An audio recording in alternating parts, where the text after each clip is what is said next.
The Callisto Protocol is here, and to say the least, it has divided opinions. Criticism of some mechanics and design decisions has been widespread, but at the same time, there's a sizable chunk of the player base that's enjoying what the game has to offer. However, regardless of which side of that debate you fall on, one thing that's clear for everyone to see is how heavily it's inspired by Dead Space. That doesn't come as a surprise, of course, given the fact that it's made by former Dead Space vets and has been widely billed as a Dead Space spiritual successor in the lead up to its launch. At the same time, however, it's not all Dead Space. The two games have quite a bit in common, but the Callisto Protocol also differentiates itself from Dead Space in a number of key ways. Some for the better, others not so much. Here, we're going to take a look at a few of those. The Callisto Protocol is much more combat heavy. If you go into the Callisto Protocol expecting the same kind of constant dread and palpable horror that categorized Dead Space, you might walk away a little disappointed. 2008's horror title was way more focused on the actual horror than it was on the action, which is one of several things that have endeared the game to so many genre fans. Combat was, of course, a key part of the experience, but it wasn't front and center in almost every single thing you did. That's not the case in the Callisto Protocol. Striking Distance Studios' debut title revolves primarily around combat. In fact, it would probably be accurate to say that at least 70 to 80% of the game is combat. There aren't too many puzzles, if any, and exploration is limited at best. More on this in a bit. Which means that your primary way of interacting with the game, when you're not walking around that is going at it against enemies. In fact, even the nature of the combat itself is quite different in the Callisto Protocol from how Dead Space's combat function. That, incidentally, brings us to our next point. The Callisto Protocol places much greater emphasis on melee combat. The way you go about fighting enemies in the Callisto Protocol doesn't have a lot in common with how Dead Space went about things. Other than the very superficial similarity of third-person over-the-shoulder shooting in both games, the flow of combat in both is very different. Dead Space is all about carefully aiming and placing your shots, and while there certainly is a little bit of that going on in the Callisto Protocol as well, it's really much more about melee and up-close fighting.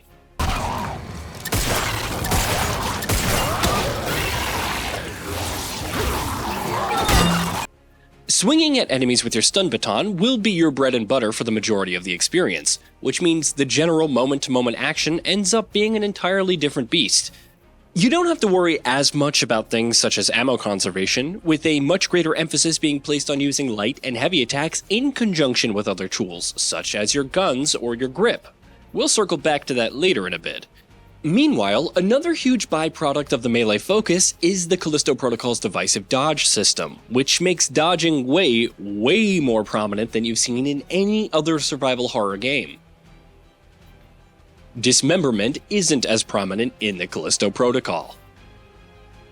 The Callisto Protocol prides itself on how brutal, visceral, and gory it is, and that, at least, is one area where no one can take anything away from the game.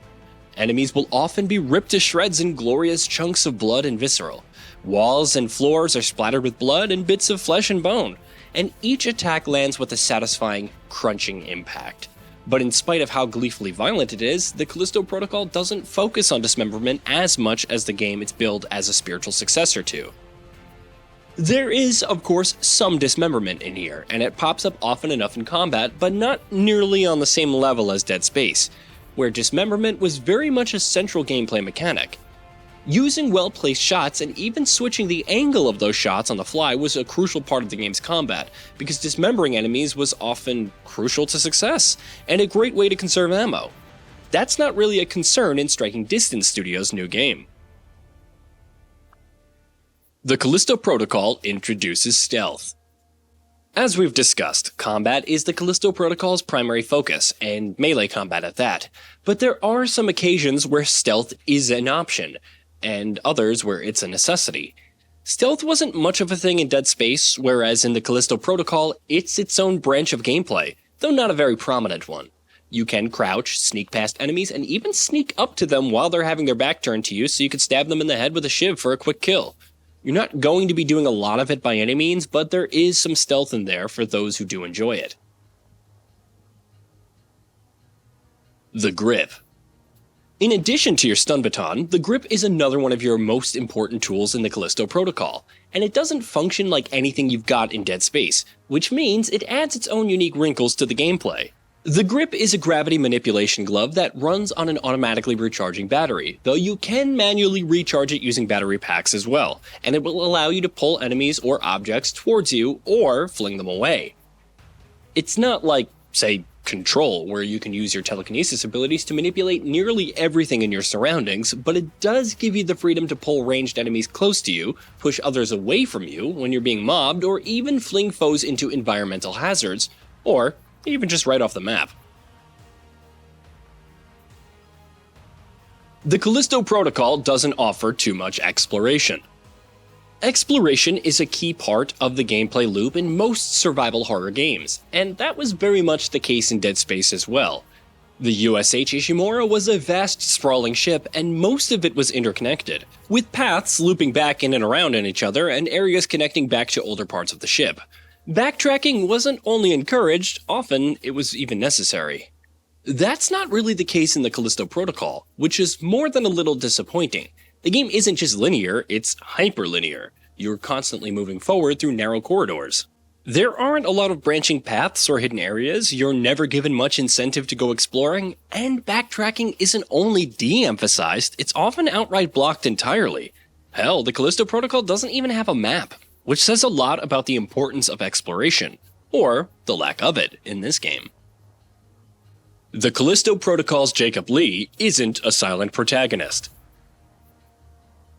This is one that ties into the story rather than the gameplay, but it's obviously a key difference between the Callisto Protocol and Dead Space. The latter starred Isaac Clarke as its protagonist, though he was a silent character and more of an avatar for the players than an actual personality himself. It wasn't until the sequels that Isaac was given a voice and turned into an actual, real character. The Callisto Protocol's protagonist, Jacob Lee, Josh Duhamel, is obviously voiced, which in turn means he's automatically much more an active participant in the storytelling. Of course, Isaac Clarke is going to be voiced in the upcoming Dead Space remake, and we're curious to see what kind of an effect that will have on the game's story and the way that it's told. Hey, you don't have to like me and I don't have to like you, but Elias was right. We don't stand a chance alone, but together we might just make it out of here alive. Fine.